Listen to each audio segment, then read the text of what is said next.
Bridges on Air. Tulay sa himpapawid. Panagsanib na puwersa ng PBS Radyo Pilipinas World Service at Commission on Filipinos Overseas. Magsisilbing tulay sa himpapawid para sa Filipino diaspora. Dala ay balita, impormasyon at serbisyo publiko na mag-uugnay sa pamahalaan at OFWs sa iba't ibang panig ng mundo. Bridges on Air. Tulay sa himpapawid. Tampok din ang mga Pilipino na nagbibigay inspirasyon, kampyon ng kultura, tradisyon at katatagan ng Pilipino sa kapwa Pinoy saan man sa mundo. Bridges on Air. Tulay sa himpapawid. Dito sa Radyo Pilipinas World Service.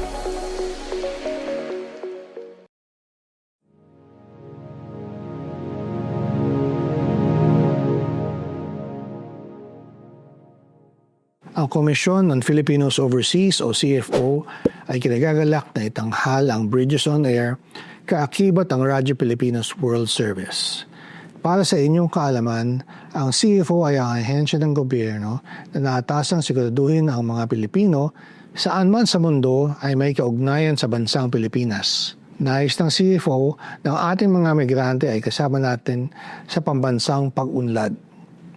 Hangad ng CFO ang isang komunidad ng mga kagalang-galang at mahuhusay na Pilipino sa ibayong dagat na makabuluhang nag-aambag sa kapakanan ng bansang kanilang titirahan habang nanatili na matibay ang ugnayang pampolitika, pangkabuhayan at pangkultural sa Pilipinas. Kaya naman po ay nais namin ipakilala ang Bridges on Air, ang programang magbibigay ng boses sa mga Pilipino sa iba't ibang sulok ng mundo upang ibahagi ang kanilang kwento, tagumpay at mga pangarap bilang migrante. Nagpapasalamat po kami sa tulong ng Radyo Pilipinas World Service upang mabigyan ng pagkakataon ating mga kababayan sa ibayong dagat na maging kabalikat natin sa mga usapin at talakayan patungkol sa pabansang kaunlaran. Maraming salamat po. Mabuhay ang migranteng Pilipino. Mabuhay ang bagong Pilipinas.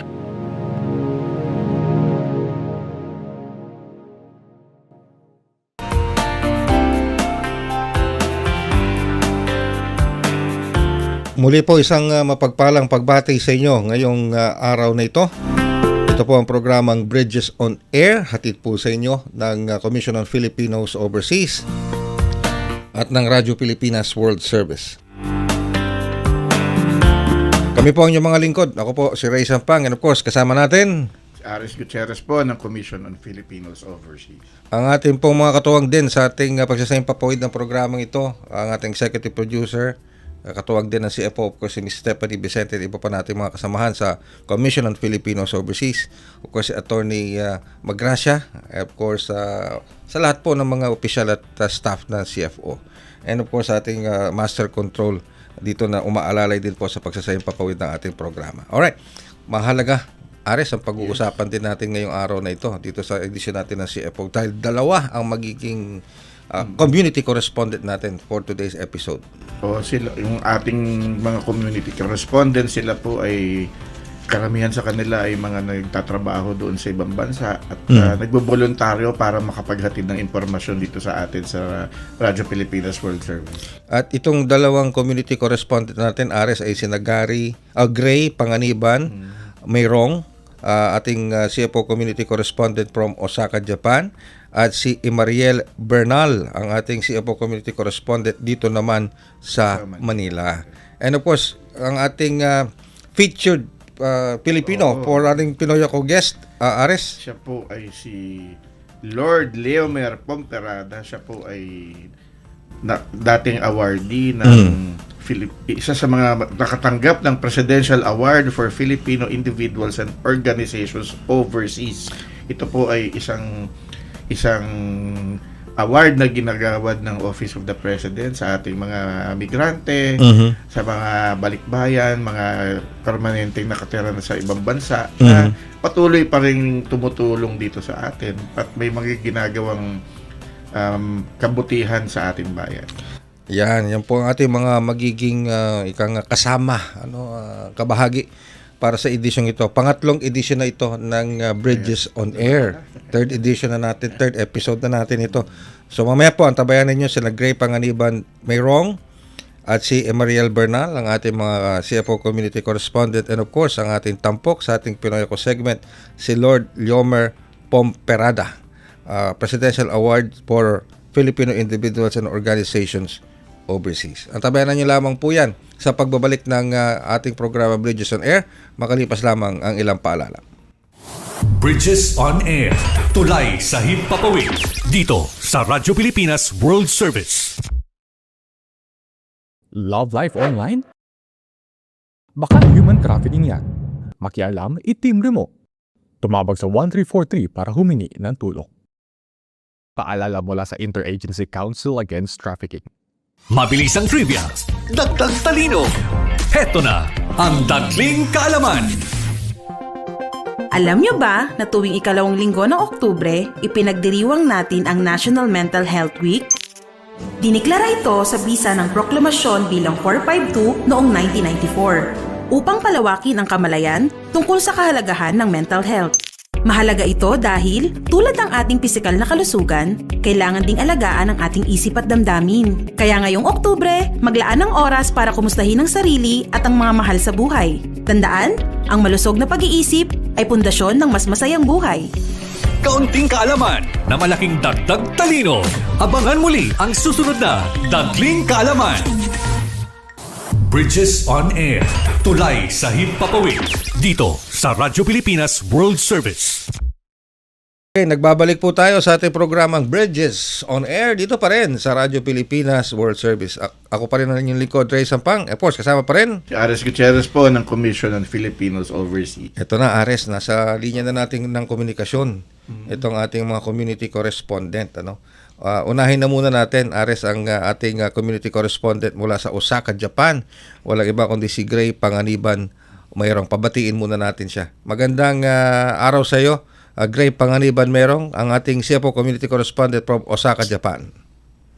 Magandang umaga po, Sir Ray and Sir Aris. Ay, ohayo gozaimasu.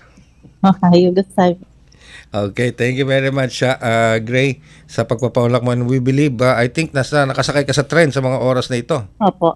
Alright. Nasa trend po kami ngayon. Mhm. Papunta po kami ng Kyoto. Oh, Okay. So, sabi ni Ari sa akin, nung siya nag-i-stay sa Japan, kapag maingay daw yung isang tao sa tren, masama yung tingin ng mga Hapon. Tama ba? Opo. Kaya medyo Hindi po, wala naman nakatingin sa'yo masama ngayon. Wala pa naman po. nagtatago si Grado sa Okay, sige. Pero may hahatid sa Nasa atin. sulok. May hahatid sa atin si Gray na balita, mga impormasyon. So, Gray, go ahead with your report, Gray. Okay po. So ngayon po ay nasa Kansai region po tayo ngayon. So specifically nasa Osaka, and then meron po tayo mga aktibidad na gagawin. Nagawa na po namin actually sa Mie. Ngayon naman po ay papunta kami sa Kyoto at sa Shiga naman po ang natitira naming mga pupuntahan para po sa ating mga Pilipino.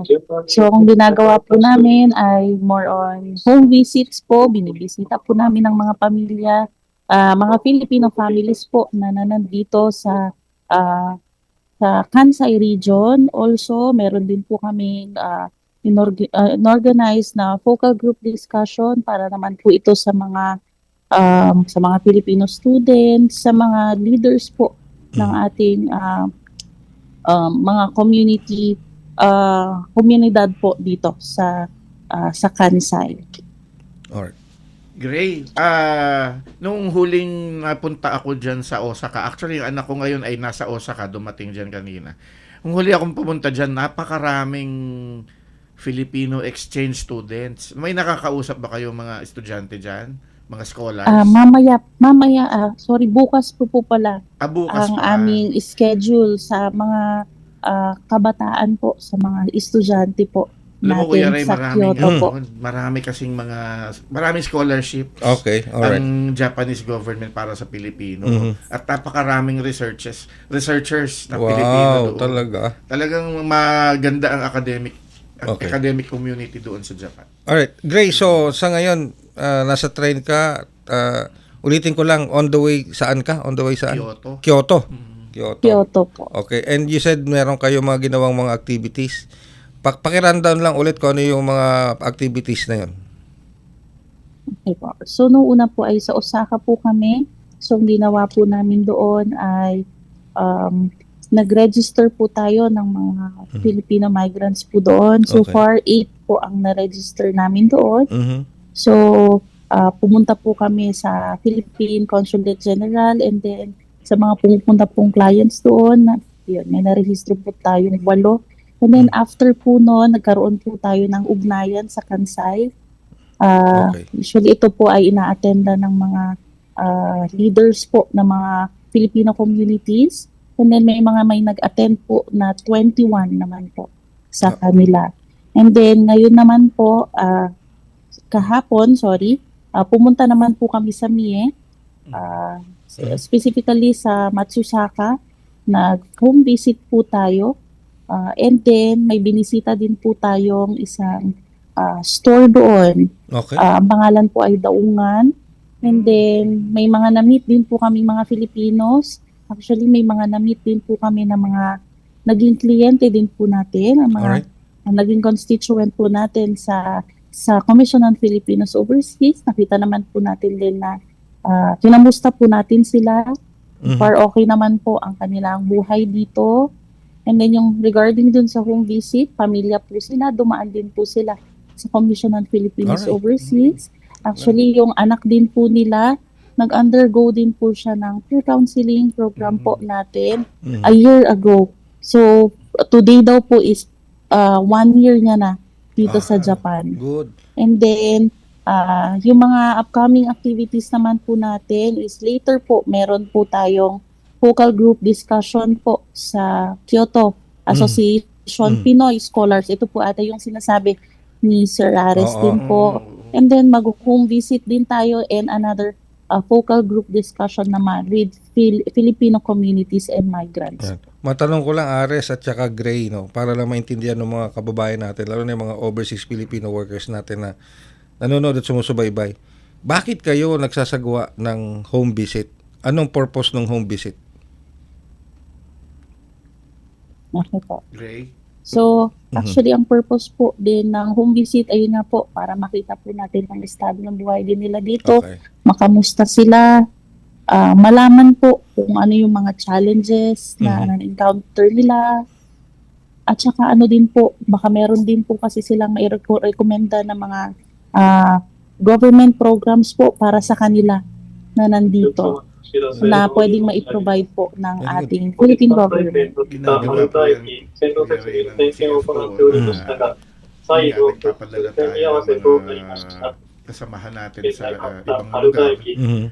para i-validate kasi nagsasagawa tayo ng pre-departure orientation seminars dito sa Commission on Filipinos Overseas. Kung binibigyan natin ng overview yung mga titira sa ibang bansa, kung ano yung buhay na haharapin nila doon. Mhm. At tinitignan din natin kung yung mga ibinabahagi naming impormasyon dun sa mga kliyente ng CFO ay tama naman. Yes, At oo. angkop pa sa panahon. Kasi bago-bago yung sitwasyon eh. So, yung mga binavalidate din namin yun. At hindi lang binavalidate by just mag-internet search ka lang. Yes, oo. Talagang Pupuntahan talaga dun sa lugar. Kumbaga, Ares, ito yung meaning talaga ng title ng ating programa. Tulay sa Himpapawid, Bridges on Air. Tumutulay tayo ang CFO papunta sa ating mga kababayan. Tama. Alright. So, Gray, so bukas marami pa kayo activity. Po, marami pa po tayong, pasensya po, medyo maingay. Okay lang, Gray. Naintindihan Announce namin. lang po. Naintindihan namin ang sitwasyon.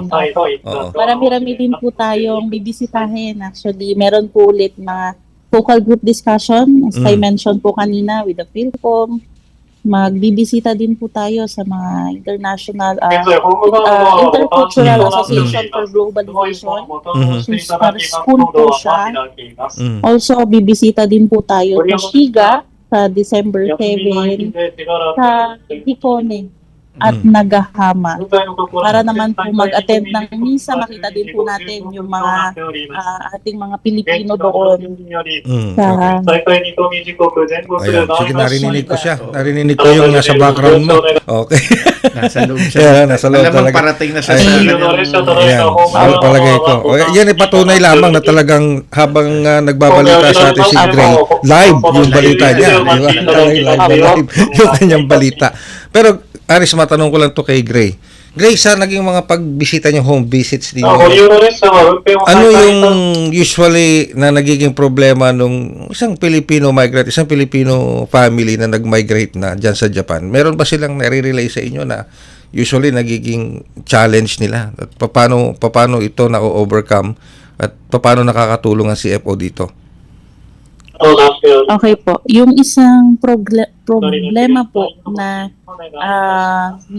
nakukwento po sa amin sa mga home visits po namin is more on sa language barrier. Siyempre po, Japanese po. And then mostly po ay yun nga, naka-Japanese characters na din po ang mga trains, lahat, grocery, pagkain. So, kailangan po talaga nilang mag-aral ng Nihongo. So, actually, ito din po ay binabanggit din po sa ating pre-departure orientation seminar dyan po sa Commission on Filipinos Overseas. So, yung mga iba din po, ang mga challenges na experience din po nila ay depression. Ayan, Yun. dahil malayo din sa pamilya. Opo. Speaking of that, Gray, may sinabi nga sa akin si Ares, no, na yung condition ng mental health ng ating mga Filipinos abroad, actually matagal na yan, matagal na. Pero hanggang ngayon nandiyan pa rin. Kamusta? How is the mental health ng ating mga Filipinos overseas? At paano tumutulong ang CFO para ma-address yung mga mental health issues? Okay po.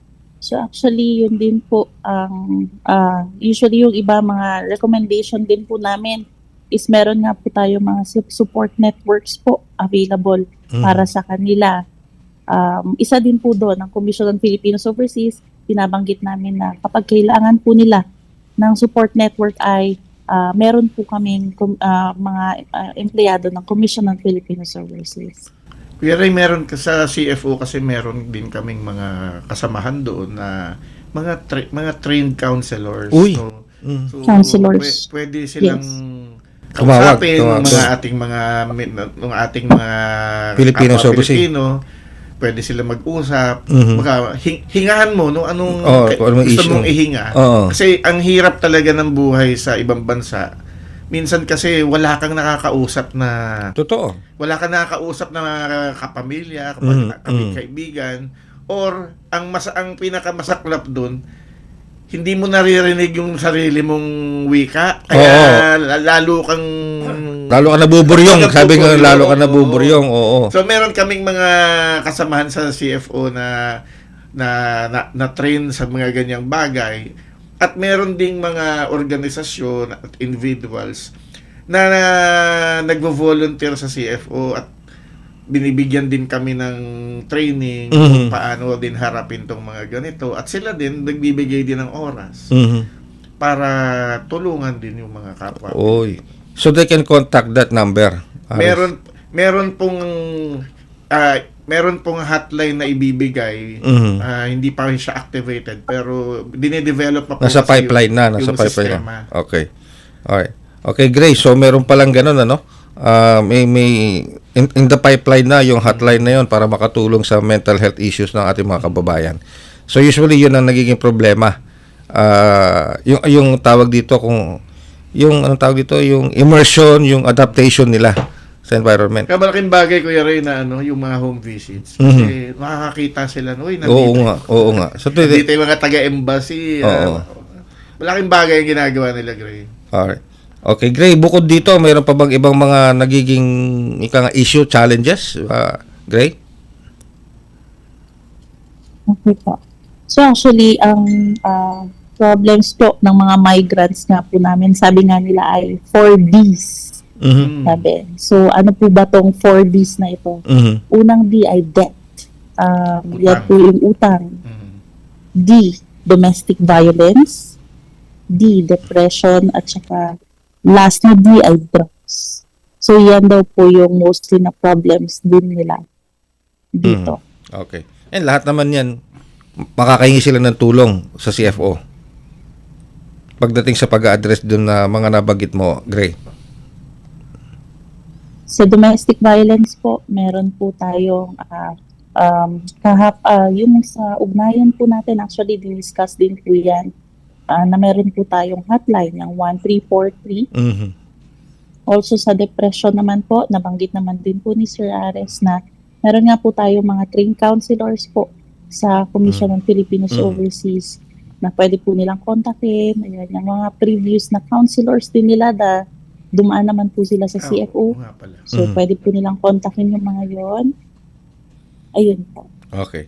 Well, with that, Gray, alam naming medyo nasa biyahe ka and nasa loob ka ng train. So, we appreciate it very much lahat ng information na pinagkaloob mo sa amin. And siguro at my end, sabi ko thank you very much at have a safe trip pabalik ng Kyoto.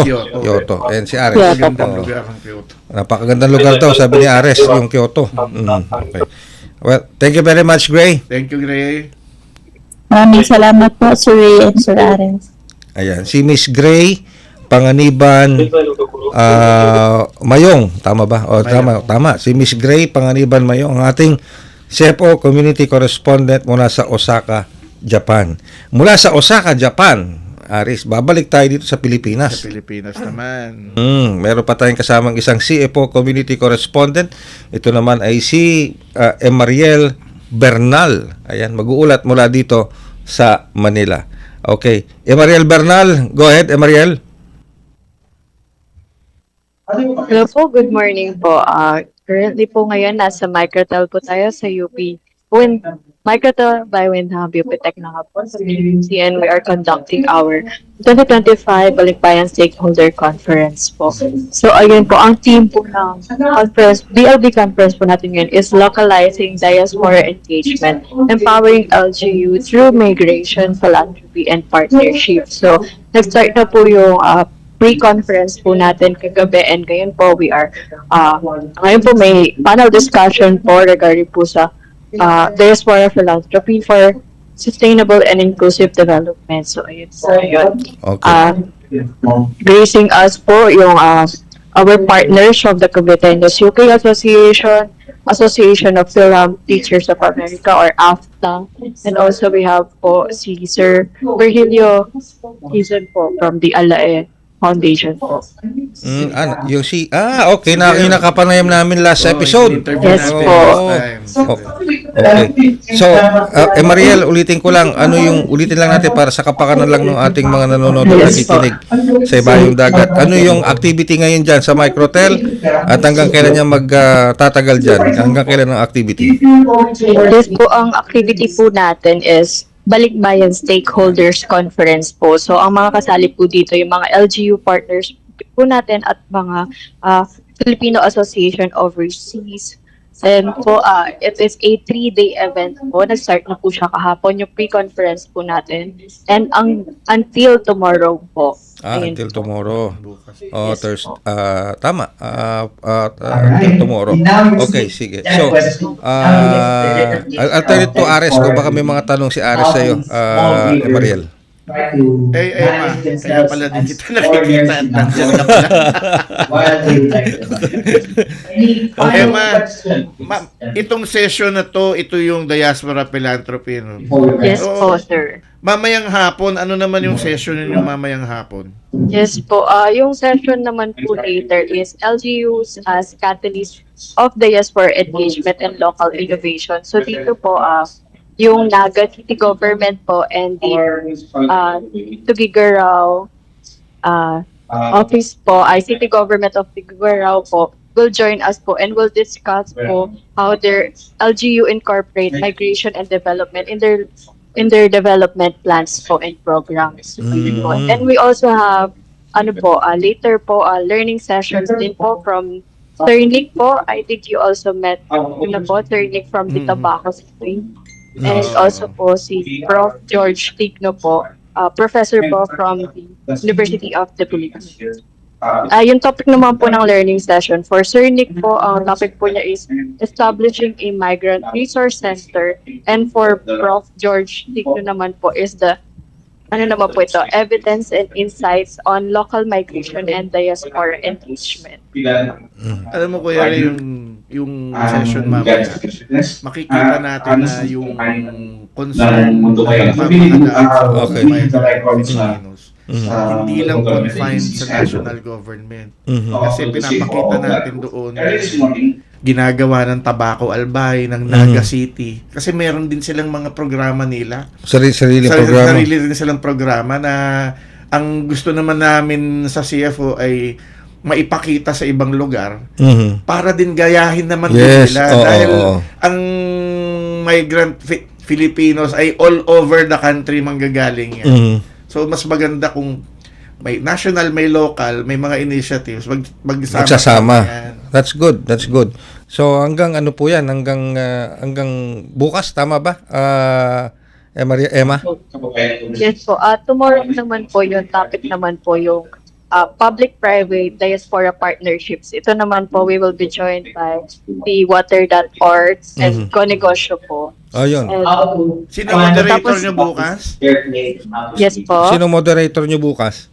Si Attorney JK Magrasya po. Si Attorney JK. Pakisabi kay Attorney JK, nahanap ko siya kaya pala hindi ko siya makita, nandyan siya. Yes po, for tomorrow po. Anyway. Yes po. Pero mayroon lang akong tanong. Yes po. Kasi nabanggit mo yung diaspora. Ito ay hindi common na napapakinggan ng ating mga kababayan. Parang bago sa kanila yung term na diaspora. Ano ba yung diaspora? Sige po. So, when we say diaspora po naging ano po tayo. So, Sige lang. Sige, Emma. sige. Ayun, so, parang kapag sinabi po kasi natin diaspora, ibig sabihin, magsa-scatter na po yung mga from one place to another. So, ayun po, kaya po sinabi siya na Filipino Hello? So, in this case po, overseas po. Okay. So, ayun po. Yun lang po ang short meaning po ng diaspora. Okay. Sige. So meaning Filipino diaspora. So halimbawa, kung ako naman Meksikano, pwedeng Mexican diaspora. Pero tayo kasi Pilipino, kaya Filipino diaspora.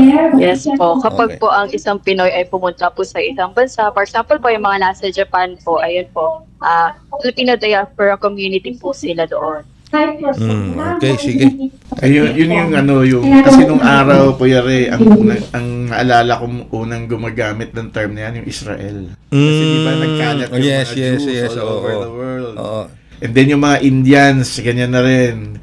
Yung dati diaspora ginagamit nila, ngayon gumawa na sila ng sarili nilang terminolohiya, NRI ng tawag nila. NRI?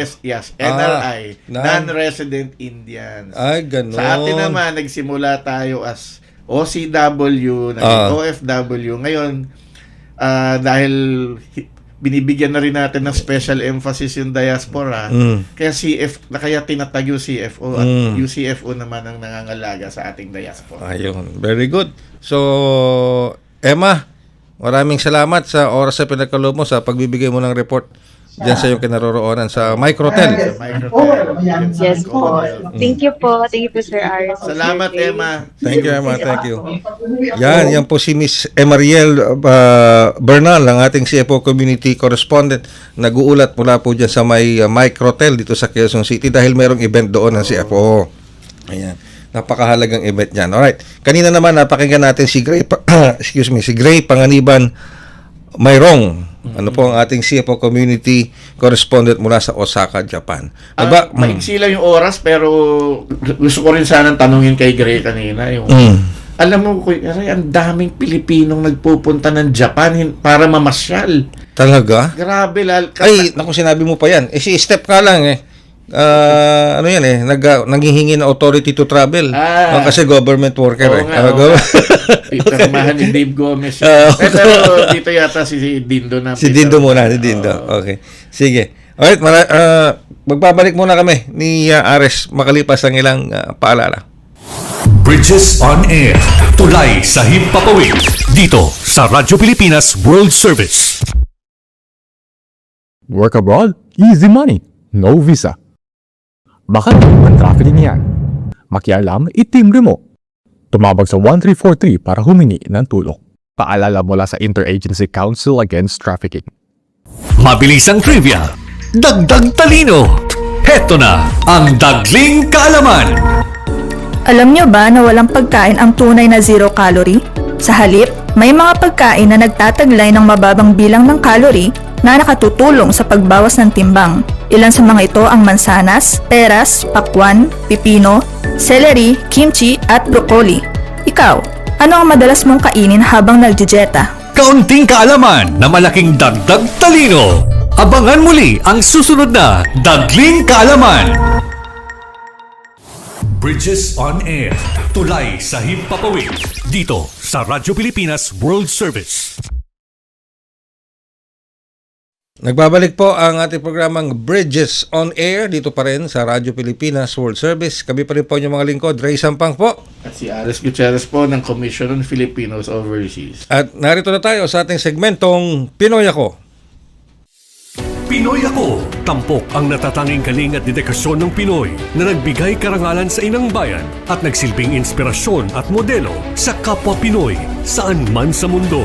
Pinoy Ako. Dito sa Radyo Pilipinas World Service.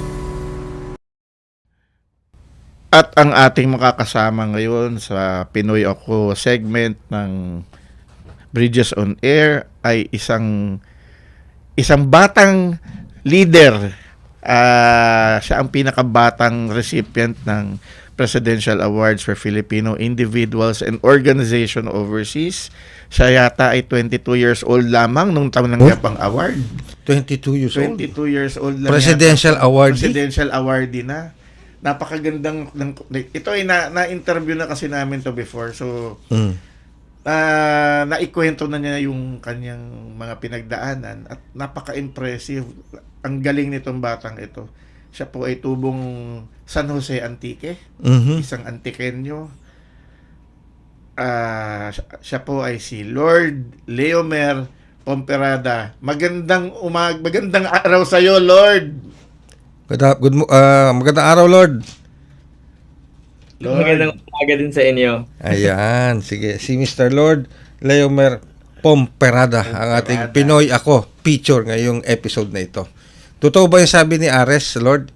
Ikaw na yung pinakabatang recipient ng Presidential Award na ito? Opo, totoo po yun na ako po yung youngest recipient. Pero 30 years old po ako nung ako po ay pinarangalan. Pero po, 23 years old ako nung naging presidente po ako ng World Youth Alliance at lumipat sa Amerika. Pero binigyan po ako ng medalya nung 30 na po ako. So, yun pa rin. Isa pa rin ang pinakabata ko. Oo. Talaga naman. 30 years old. Ano bang ginagawa ko nung 30 years old ako? Di ko anyway. So, nasaan ka ngayon, Lord? Ngayon po nasa San Jose Antique po ako. Yan, Antique. Okay, sige. So, nabanggit nga ni Ares na nakapanayam ka nila before at naikwento mo na. Okay, so i-share mo naman dito sa ating programang Bridges on Air. What made you reach for your goals dito? Paano? Ano ba yung mga challenges na hinarap mo and how did you face those challenges? Opo. Magandang umaga po ulit. Magandang araw sa lahat ng nakikinig. Ako po ay lumaki sa probinsya ng Antique. At ako po dito lumaki at nag-aaral po ako sa Maynila ng kolehiyo. Nagtapos ako ng diplomasya sa De La Salle College of St. Benilde. Pagkatapos po nun, nagtrabaho po ako sa isang think tank on good governance. Pero later on, nag-decide ako na magtrabaho sa World Youth Alliance. Ang World Youth Alliance po ay isang organisasyon ng mga kabataan sa buong mundo. Ang kanyang main na mission is para i-defend yung dignidad ng bawat tao at i-empower yung mga kabataan natin. Sumali ako sa World Youth Alliance ng 21 years old po ako. Pagkatapos ng isang taon, ako po ay pinili na bilang director sa Asia. So 21 years old ako, 22 years old. Pagka 23 years old po, napili naman po ako bilang presidente para sa buong mundo. So imagine niyo po, napakabata ko pa noon, 23 years old. Pagkatapos, Oo naman. ako na yung napili bilang presidente. Meron po kaming 1 milyon na mga miyembro sa buong mundo. At kinailangan ko po lumipat sa New York sa Amerika kasi nandun po yung aming global headquarters kasi malapit po sa United Nations. Malaking aspeto po ng trabaho ko, magtrabaho sa mga pinuno natin sa United Nations para magpresentar ng boses ng mga kabataan, at malaking responsibilidad ko din na umikot po sa buong mundo. Kaya po nabigyan din ako ng oportunidad na umikot sa almost 70 countries sa buong mundo sa napakabata ko pong edad. Yung mga challenges ko po na naharap nung lumipat ako sa ganitong posisyon, syempre bata po ako, 23 years old pa. Wala namang kurso para ihanda ka para sa pagkagulo, di ba Oo po? nga naman, oo. So lahat po talagang ang daming papagawa sa'yo ng mga gagawin sa Amerika, ng mga trabaho tulad ng fundraising, pag-organize ng mga marketing campaign, pag-prepare ng mga speeches para sa mga world leaders. Importante po na kailangan talaga every opportunity, every task is an opportunity para mas mapagaling tayo. How can we improve ourselves? Kasi minsan isipin natin, hindi ko to alam, hindi ko to kaya gawin, wag na lang, 'di ba? So sa akin po, pinalaki po ako ng mga magulang ko na kailangan kapag meron kang opportunity para learn ng isang bagong skill o kaya bagong ability, talagang take mo yan as a challenge. Minsan pupunta ako sa mga meetings, sasabihin nila, nasaan na yung presidente ng World Youth Alliance? Okay. Tapos syempre sabihin nila parang, nasaan na yung presidente? Tapos Hindi sila makapaniwala. yung presidente, oo. Tapos hindi sila makapaniwala na yung kausap nila, yun na pala yung presidente. Hindi mo kataasan, di ba? Tapos nagugulat nila sila, tapos sabihin nila, talaga ang bata mo naman para maging presidente. Sabi nila, 20 years old ka pa lang, di ba? Lahat po ng katrabaho ko mas matanda sa akin, saka ibang kultura. So doon ko po talaga nakita na kailangan, una sa lahat, kailangan lakasan talaga yung loob natin. Importante yun. Kasi kahit bata tayo, kaya natin gumawa din ng mga responsibilidad na ibibigay sa atin. Pangalawa, pinalaki ako ng mga magulang ko na, sabi sa akin ng tatay ko bago ako umalis ng Amerika, huwag kalimutan yung lahat ng mga taong tumulong sa akin. So kahit na presidente na ako, meron akong malaking titulo, kailangan yung posisyon na yon hindi pumasok sa ulo ko. Kailangan humble pa rin tayo, kailangan alam natin na ito ay isang responsibilidad, hindi isang bagay na kailangan ipagyabang natin.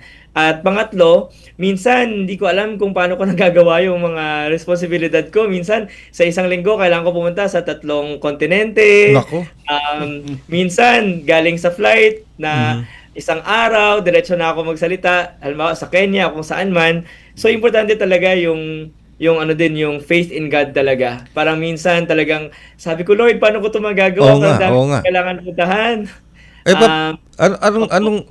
Curious ako, how did you spend your early part of life mo? Nung 20 ka na, tapos ilang taon ka na nga? 30 na siya ngayon, di ba? Ngayon po, 34 na po. 34. So, from that, nung naging presidente ka nung organization, hanggang sabihin na nating 25, 26, kasi yan mga kabataan pa rin naman yan, di ba? How did you spend it? Nagkaroon ka ba ng pagkakataon para ma-spend mo naman yung finer things of youth, ika nga. Opo, meron naman po. Sobrang blessing po na nasa New York din ako nung mga younger years ko, ng mga 20s. Kasi New York, isang lugar siya na madami kang makikilala ng mga tao sa buong mundo. So, dami ko pa naging kaibigan kahit sa mga bansang hindi ko pa naririnig dati, like mga Trinidad and Tobago, mga Seychelles, kahit saan-saan. Parang sabi ko, grabe ang liit ng mundo. Tapos, sa New York po kasi, ang mahal kumain sa labas. Sobrang mahal. Kaya sabi ko na lang sa mga kaibigan ko, instead na kumain tayo sa labas, since gusto namin tumipid, nag-host po ako ng mga gathering, mga dinner, ganyan. Tapos, either magluluto ako ng Filipino na pagkain, o kaya magdadala kami ng mga pagkain galing sa mga bansa namin. Parang Tapos, potluck. ayan. Pero international potluck siya. So, doon parang nag-share kami ng mga kultura namin. Ang saya po, 'di ba? So doon ko napatunayan na hindi man kailangan sobrang magastos, hindi kailangan laging kumakain sa labas para mag-enjoy kasama yung mga kaibigan mo. So na-enjoy ko siya kasi iba dun sa mga kaibigan ko na yon hanggang ngayon kahit na bumalik na ako sa Pilipinas, talagang malapit pa rin sa akin at nag-uusap pa rin kami. Alright. Yun nga, Kuya Ray, na ano, yung kwento niya. Oo. Doon mo mapapatunayan na bahala si Lord. Yo. Oo nga, no, bahala si Lord. Bahala si Lord. Oo, bahala na si Lord. Yeah. Pero yung ano, yung kung isi-simplify natin yung kinikwento ni Lord, no, kung ano yung naging papel niya sa World Youth Alliance. Kung isi-simplify natin, siya ang chairman ng Sangguniang Kabataan ng United Nations. Ayun. Tama yan, Lord, di ba? Parang Opo. ikaw na nga yun kung ikaw na yung chairman ng Sangguniang Kabataan International, global. Oo. Tama ba? Tama po, parang ganoon na po 'yon. Lord, sino ang mga interesanteng personalidad ang nakaharap mo na sa pagiging pangulo ng World Youth Alliance? Opo. Madami na po ako na sa United Nations po kasi nandun lahat ng mga heads of state, so nakita ko na po sila lahat. Minsan attend ako ng mga conference tulad ng mga APEC Summit. Nakita ko po lahat ng mga sikat na leaders tulad nila Xi Jinping, sila Putin, sila Obama. Nakita ko na po yun sila lahat. Kahit po nung nasa Japan ako, nagkaroon ako ng pagkakataon na makilala yung prinsipe at prinsesa ng Japan. So, para sa akin po, isa siyang, syempre karangalan, pero nakita ko na grabe, ang galing naman kahit na ang bata ko pa, kahit na, alam niyo yung taga-Antique ako na madami ng taga-Pilipinas, hindi alam kung saan yung Antique. Nagkaroon ako ng ganitong oportunidad. So, masaya ako kasi na-inspire ko yung mga kabataan galing ng probinsya na kailangan kahit galing tayo ng probinsya, kaya pa rin natin magpursige para maabot ang ating mga pangarap. Kailangan hindi excuse na wala kaming pera, galing lang ako ng probinsya, hindi ko kayang makipaglaban sa mga estudyante sa Maynila. Well, number one, hindi mo talaga kailangan makipaglaban kasi at the end of the day, kayo pa rin magkikita later on, 'di ba? So, para sa akin, important na 'yun yung pinaka nakita kong talagang opportunity na pagbalik ko dito sa Antique, sa Pilipinas, umiikot pa rin ako, nagtitrain pa rin ng mga kabataan. Tapos nakikita na grabe si Kuya Lord, nagawa niya to sa napaka murang edad at sana magawa ko din yon. So, yun, sinasabihin ko sila, syempre kung gusto niyo maabot mga pangarap niyo, kapag Sabado Linggo, wag lang kayo puro video games, Yan, puro Netflix, nako, diba? yako. Kailangan magbasa kayo ng libro, makipaghalubilo sa ibang mga conferences, seminar, ganyan. Kailangan, bawat opportunity, tingnan nyo kung paano nyo magagamit yun sa inyo. Hindi yung puro excuse lang, tinatamad ako, wala akong pera, di ba? Totoo yan. Well, Opo. totoo yung sinasabi ni Lord Ares. Kasi talaga namang mga bata ngayon nakatutok lang sa video games. Oo, sa phone nila. Phone, video games. Hindi katulad ng panahon namin ni Ares, Lord. Wala kami niyan. Wala. Nabutan ko naman po yun. Oo. Ang laro namin ni Ares noon, tumbang preso, piko, yun. More on physical kami noon. Anyway, so sa ngayon, ano ang pinagkakaabalan mo at sa puntong ito as we speak? Ano bang, what makes Lord Leomer Pomperada busy itong mga nakalipas na araw? Itong nakalipas na mga panahon? Opo. Sa ngayon po, ako po ay nagtatrabaho pa rin sa World Youth Alliance. Meron po kaming programa na tinatawag naming Human Dignity Curriculum. Ito po ay isang parang GMRC o Values Education na mga module na binibigay namin sa mga private, mga pribado at mga publikong paaralan para mas mapalakas pa natin yung GMRC tsaka Values Education. So meron po kaming mga pinupuntahan ng mga pilot na probinsya sa Pilipinas para po matulungan sila, at yung goal po namin is later on mas madami pa kaming mga matulungan. So the past few days, few weeks, pumunta ako ng mga Tacloban, pumunta ako ng Mindanao, sa may Lanao del Norte, hanggang doon meron kami mga pilot sa Masbate, sa Bataan. At to be honest po sa inyo, talagang nakikita ko sa mga kwento ng mga guro, ng mga magulang, talagang alam niyo naman po to, talagang iba na yung panahon natin ngayon. Talagang kung kailangan na talaga aksyonan. Kasi in 5-10 years, kung patuloy na bababa yung values ng mga kabataan natin, sa tingin ko po ito yung maging rason ng pagbagsak ng Pilipinas at ng buong mundo. Kapag umiikot ako, sinasabihin ko yung mga kabataan na, alam nyo ngayon, hindi na natin kailangan ng sobrang talinong mga leader. Madami tayong mga leader na mga lawyer, di ba, matatalino. Oo. Pero sila mismo yung lumalabag ng batas. Kaya in-encourage ko sila na kailangan talaga prioritize natin yung pag-form ng mga values ng mga kabataan natin. Kasi nakita ko po yun, hindi ko naman sinasabi na masamang bansa yung Amerika o Europa, pero doon po nakita ko na kapag hindi talagang naalagaan yung values, yung character, pagkatao ng ating mga kabataan, yun po yung magiging parang malaking deterrent at pagbagsak na po ng lipunan. So, yun po yung trabaho ko ngayon. Tama yun, Lord. Tama rin yun, Ares, yung sinasabi niya, sapagkat yung tamang pagtatayo o pagpapalakas ng good moral values, isang paraan yan para hindi maiwas o at least maiwas sa pagiging korap ang isang tao, lalo-lalo na pag naglingkod na sa gobyerno. Lord, sana dalangin namin magtagumpay kayo dyan. That is what we need now, sa totoo lang. Yung talagang mga tao na magsisilbi sa gobyerno, talagang buo ang puso, public service talaga. Tama po. Okay. Sige. Oy, wala na halos na ubos na yung ating oras. Sayang, maganda yung ating usapan. Okay, meron pa pala. Meron pa. Yan, ako talagang mukhang kumakampi sa atin si Lord. Oo. Binigyan tayo ng extension, Lord. Binibigyan kami ng extension ni Lord. Tatanong lang ako sa iyo tungkol dun sa binanggit mo, no? Yung ina-advocate nyo ngayon yung adoption ng Human Dignity Curriculum. Tama ba ako doon, Lord? Yung tama Human po. Dignity Curriculum. Anong ibig sabihin ng Human Dignity Curriculum? Paano ba natin may papaliwanag ng simple? Opo. So, yung Human Dignity Curriculum, yung tinuturo po namin doon, yung dignidad po ng tao, tinuturuan po namin yung mga kabataan na ang dignidad ay ang special value ng bawat tao. Ang dignidad ay may tatlong karakteristik. Una, universal, lahat ng tao merong dignidad. Bata, matanda, kahit nakakulong, walang pera, hindi nakaligo, lahat may dignidad. Pangalawa, yung dignidad natin ay hindi nakukuha, hindi pwedeng kunin. At pangatlo, ang dignidad natin nagsimula from conception to natural death. Pagkatapos po noon, pupunta kami sa mga lessons tulad ng pagkakaibigan, friendship, habits for excellence. At meron po kaming sobrang interesting na lesson. Ito po yung hierarchy of beings. Tinuturo namin, ano ba yung pinagkaiba ng mga halaman, hayop, at tao. At doon nakita natin na yung pinagkaiba nila is tao lamang ang may kapangyarihan para mag-isip. To power to choose and to think.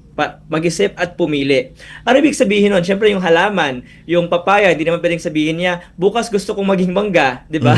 O kaya yung aso, hindi naman pwedeng sabihin na, gusto ko ako yung maging pinakamagaling na aso sa buong mundo. Okay. So tayo bilang mga tao, kahit na halimbawa ayaw mo nang mag-aral ng homework mo kasi pagod ka na, pero alam mo na kailangan mo mag-aaral ka. O kaya kahit na sinuntok ka ng kaklase mo, kasi may ginawa kang masama or hindi mo lang alam kung bakit, meron ka pa ring choice na wag siyang suntukin. Okay? Nakita namin na sa ibang bata mahirap siya. Pero later on, lalo na po sa mga mas bata pa, like grade 1, 2, 3 hanggang grade 4, itong mga bagay na to, kahit sobrang simple lang niya, malaking bagay sa kanila. At yung nakikita naman yung impact, nagkaka-goosebumps ako habang kinikwento ko to. Kasi yung binabago ng programa, hindi lamang yung mga bata, pero kahit yung mga magulang nila, yung mga guro nila, kasi kailangan din nila i-model kung ano yung tinuturo nila. Meron kaming isang estudyante dati sa Bronx, sa New York, lumabas sila ng paaralan kasi nagka-fire drill. Tapos sa kabilang kalsada, meron sila nakita, siguro pulube o kaya parang hindi maganda yung pananamit. Tapos natakot yung mga grade 2 na bata. Okay. Alam niyo kung sabi ng isang grade 2? Sabi ng teacher, merong crazy lady, there's a crazy lady on the other side of the street. And then, sabi ng isang grade 2 sa kanyang teacher, "Teacher, you cannot call her crazy because she also has human dignity." So imagine, tapos merong isang mga bata, umuwi ng bahay, sobrang tuwang-tuwa sa mga natutunan nila sa magulang nila, di ba? Merong isang grade 3 dito sa Antique, sabi niya daw sa magulang niya, "Nanay, natutunan ko na kailangan magboto tayo ng mga leader natin na may integrity," di ba? Siyempre, di ko alam kung talagang nag-gets ba niya yung integrity. Pero sinasabihin niya yung mga magulang niya na dapat yung botohin mo mga leaders, yung mga honest, yung mga integrity. Okay. So, na-inspire yung mga magulang, yung mga guro din. sa pamamagitan ng mga ehemplo ng mga kabataan. Pero yung pag kinaschedule sa baba yung Human Dignity Curriculum, ang target lang natin dito yung mga bata pero paano yung environment ng bata? Kasi 'di ba may kasabihan nga tayo, yung ginagawa ng matanda nagiging tama sa mata ng bata. So meron ba tayong parallel effort para naman yung mga nakakatanda parang ibalik yung moral recovery, parang mga ganon. May ganon din ba kayong parallel mga hakbang? Tama, talagang I agree po dyan kasi yan po yung number one na challenge din namin kasi minsan kahit tuturuan mo sila ng magandang asal sa paaralan, pag uwi nila nakakarinig sila ng mga bad words, di ba? O kaya mga hindi magandang ehemplo, gagayahin nila yun. Kaya kapag nagtitrain kami ng mga teachers, meron din kaming separate ng mga sessions kung saan inimbita namin yung mga magulang. Meron ng ibang mga paaralan, kahit yung mga janitor, mga waiter, ino-orient din nila at tinuturuan ng mga modules para mag-change yung culture sa buong paaralan. Kasi yung dignidad, nila naman tinuturo yan sa values, kahit sa arts o kaya sa canteen, pwede siyang ituro. So, meron din kaming mga programa at nagka-partner din kami sa ibang mga agencies, sa mga LGUs o kaya sa mga schools. Ibang schools kasi meron silang mga board kung saan merong mga parents. Napaka-importante po nito. Meron din po tayong batas sa Pilipinas. Recently, nag-start na sila nag-roll out sa Philippines. Ito po yung Parent Effectiveness Law. Yung layunin po ng batas na ito ay turuan yung mga magulang kung paano ba sila maging effective. May mga modules din po kung paano maging magaling na magulang. So ito po ay nasimulan na rin sa Pilipinas. Nagpa-pilot na sila sa iba't ibang mga probinsya. So yun po yung mga kasama namin ng mga partners sa pag-implement ng mga programa namin. Saan na ba kayo umiikot niyan, Lord, dito sa Pilipinas, bukod dyan sa Antique? Yung pilot po namin ngayon ng mga probinsya, sa Luzon po, sa may Bataan, at sa Metro Manila po sa Quezon City. Meron din po kami sa Masbate, sa Iloilo, sa Antique, sa Leyte, sa Lanao del Norte, sa Surigao. Ito po yung mga pilot namin na mga provinces. Ibig sabihin pong pilot, nagte-testing muna kami doon. Later on, kapag okay na po, mas marami na po kaming mapupuntahan ng mga probinsya.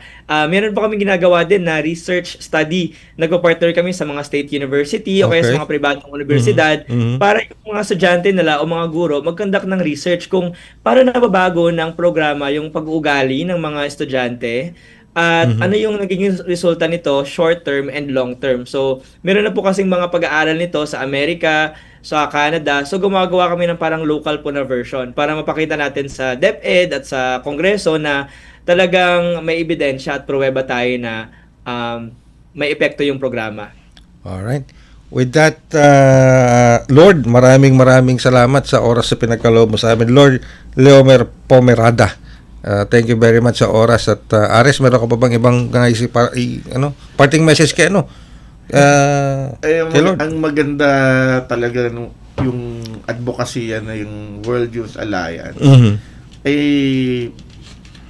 i-adapt din ng ibang civil society. Sana, dapat kailangan talagang palaganapin yung agree ako doon sa sinabi ni Lord na pag hindi natin naagapan yung pagbagsak ng values ng ating mga kabataan, we'll be facing a very bleak future. Totoo. Sabi nga, di ba, lumang kasabihan na to, pero this rings true hanggang ngayon. Kabataan pa rin ang pag-asa ng bayan. Di ba? Yun pa rin, doon pa rin tayo nakaangkla. So, maraming salamat, Lord, and we wish you all the best. More achievements sa iyo. At sana nga... Tulugit nga salamat. Oo, at sana nga... Ay, ano pala, Kuya Ray, bago natin pakawalan si Lord. Sige. Tayo ay napapakinggan, Lord, all over the world, lalo na yung mga naaabot ng aming shortwave broadcast.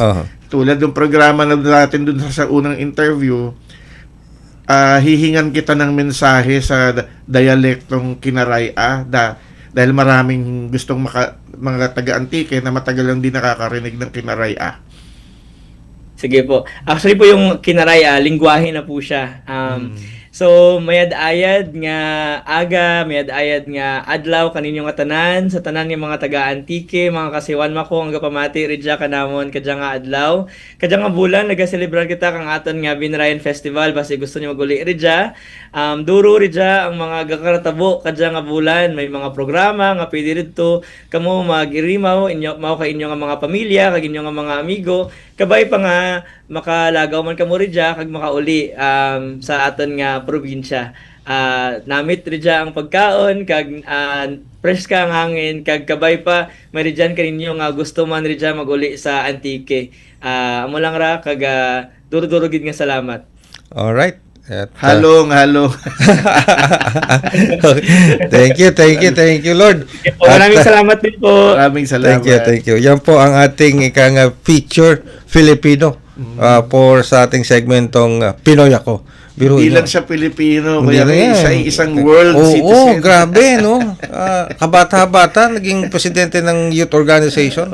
Di ba? Nagpunta ng New York, nakakilala ng mga world leaders sa edad na 20, 22, 23. 22, 23, itong si Step nanonood lang ng K-pop concert ito naghahanap ng di ba? Pero itong si Lord, matindi ito. Okay.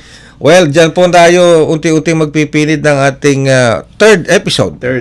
Ay katlong episode na natin ng ating Bridges on Air. Maraming salamat, Ares. Maraming salamat din, Kuya Ray, at sa pagkakataong ito. Isa pong karangalan na mapabilang sa broadcast ng Radyo Pilipinas World Service. Kami naman nagpapasalamat din. It's always an honor to have you with us. At saka, of course, yung aming pagbibigay importansya sa partnership ng Radyo Pilipinas World Service, PBS-BBS, at of course ng Commission on Filipinos Overseas, at of course ang ating high regards din kay Secretary Dante Clink ng CFO. Gina rin kay Director Fernando Amparo Sanga. Ayan, si Director Dindo. At sa ngalan po ng ating mga nakaagapay sa Master Control, ang ating Executive Producer si Ms. Steph Vicente, ang nasa control ng ating Master Control si Ate Susan Aison, and of course sila Hero at saka si Jerome Toledo.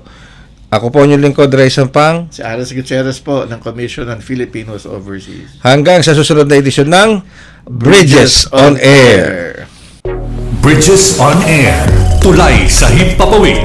Panagsanib na puwersa ng PBS Radyo Pilipinas World Service at Commission on Filipinos Overseas. Magsisilbing tulay sa himpapawid para sa Filipino diaspora. Dala ay balita, impormasyon at serbisyo publiko na mag-uugnay sa pamahalaan at OFWs sa iba't ibang panig ng mundo. Bridges on Air. Tulay sa himpapawid. Tampok din ang mga Pilipino na nagbibigay inspirasyon, kampyon ng kultura, tradisyon at katatagan ng Pilipino sa kapwa Pinoy saan man sa mundo. Bridges on Air. Tulay sa himpapawid. Dito sa Radyo Pilipinas World Service.